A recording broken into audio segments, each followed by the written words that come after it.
Hello, good morning সকলকে। আজকে রবিবার, ছুটির দিন। সকাল সকাল তোমাদের জন্য নিয়ে চলে এসেছি আজকে একটি নতুন ভিডিও। তো এখন তোমাদের আমি একটি বাগান বিলাসে আইডি দেখাবো। এই যে তোমরা দেখতে পাচ্ছ, এটি হলো আমার বলাকা বাগান বিলাস আইডি। আমি নিজে এটাকে গ্রাফটিং করেছি, এখানে 3টে গ্রাফটিং করেছি। ঠিক আছে, 3টে গ্রাফটিং করে গাছটা তৈরি করেছি। তো তোমরা দেখতে পাচ্ছ বাগান বিলাস গাছটাতে প্রচুর পরিমাণে ঝেপে ফুল আছে, প্রচুর পরিমাণে ফুল আছে।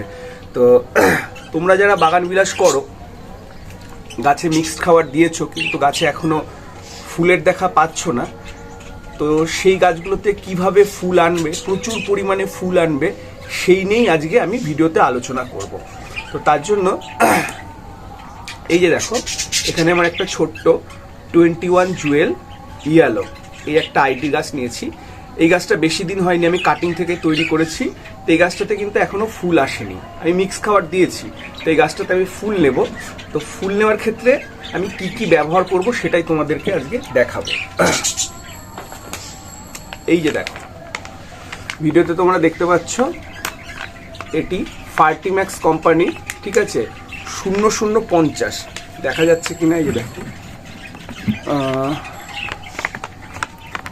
দেখা যাচ্ছে 0050। এতে কি আছে, 50 ভাগ আছে কি পটাশিয়াম আছে। এই পটাশিয়াম বাগান বিলাসের ক্ষেত্রে বা যে কোনো ফুল গাছের ক্ষেত্রে প্রচুর পরিমাণে ফুল আনতে সাহায্য করে। তার সাথে কি হয়, ফুল আনবে, ফুল আনার সাথে সাথে ফুলের যে রং, যে গাঢ় রং, সেই রংটা ধরে রাখতে আনতে সাহায্য করে। অনেক সময় দেখা যায় আমাদের বাগান বিলাস গাছে আমরা নানান রকম খাবার ব্যবহার করছি, ব্যবহার করার পরে ফুলও আসছে, ফুলের সংখ্যা কম হচ্ছে, তার সাথে সাথে দেখা যায় যে ফুলগুলো ব্রাইট না, উজ্জ্বল হচ্ছে না ফুলের কালারগুলো। তুমি যদি এই পটাশ ইউজ করো বাগান বিলাসের ক্ষেত্রে, তাহলে তুমি দেখবে প্রচুর পরিমাণে ফুল আসবে, ফুলের সাথে সাথে কি হবে, ফুলের রংটা উজ্জ্বল থাকবে। আরেকটা জিনিস আমি যেটা ইউজ করি বাগান বিলাসের ফুলের ক্ষেত্রে, সেটা হলো, এটা অনেকেই চেনো, এই যে দেখো বুস্টার 2 নিয়ে পরের ভিডিওতে আমি ডিটেলসে আলোচনা করব। আজকে 0050 আমরা বাগান বিলাসে কিভাবে ব্যবহার করব সেটা চলো তোমাদের দেখিয়ে দিই। এই 0050 ব্যবহারের ক্ষেত্রে সবার প্রথমে কি করতে হবে, এই টবের যে মিডিয়াটা, এটা কিন্তু ভেজা থাকলে চলবে না, এটাকে পুরো শুকিয়ে নিতে লাগে। ঠিক আছে, টবের মিডিয়া পুরোভাবে শুকিয়ে নিয়েছি। শুকিয়ে নেওয়ার পরে কি করব, এই যে নিড়ানি আছে, নিড়ানিতে ভালো করে এইভাবে ঘুষে নেব, ভালো করে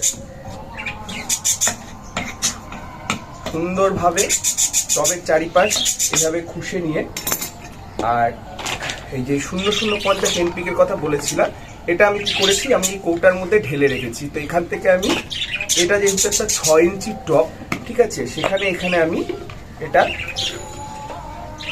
এই যে এটা আমার একটা মোটামুটি 3 গ্রামের চামচ, ঠিক আছে, এখান থেকে মোটামুটি আমি হাফ চামচের মতো, 2 গ্রাম নয়, 1 থেকে 1.5 গ্রামের মতো এই টবের চারপাশে এইভাবে ছড়িয়ে দেবো।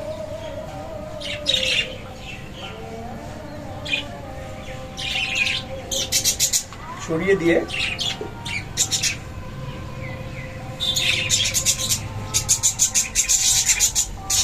ভালো করে মাটিতে ঢেকে দেবো। তার সাথে এখানে আমি স্প্রেয়ার বোতলে জল নিয়ে নিয়েছি, এখানে মোটামুটি 200 ml এর মতন জল আছে। ঠিক আছে, এই 200 ml এর মতন জলের মধ্যে আমি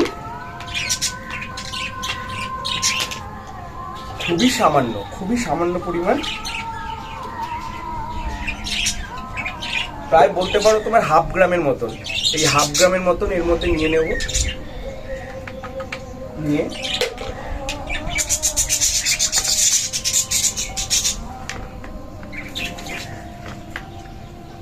ভালো করে ঝাঁকিয়ে নেব।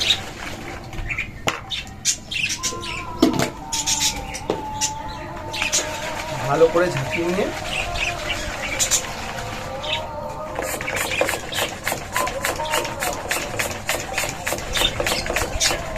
গাছে, আর এই কাজটা অবশ্যই কিন্তু সকাল সকাল করতে হবে, আর্লি মর্নিং। ঠিক আছে, যখন সূর্যের তাপটা কম থাকবে, ঠিক আছে, সকাল সকাল করতে হবে।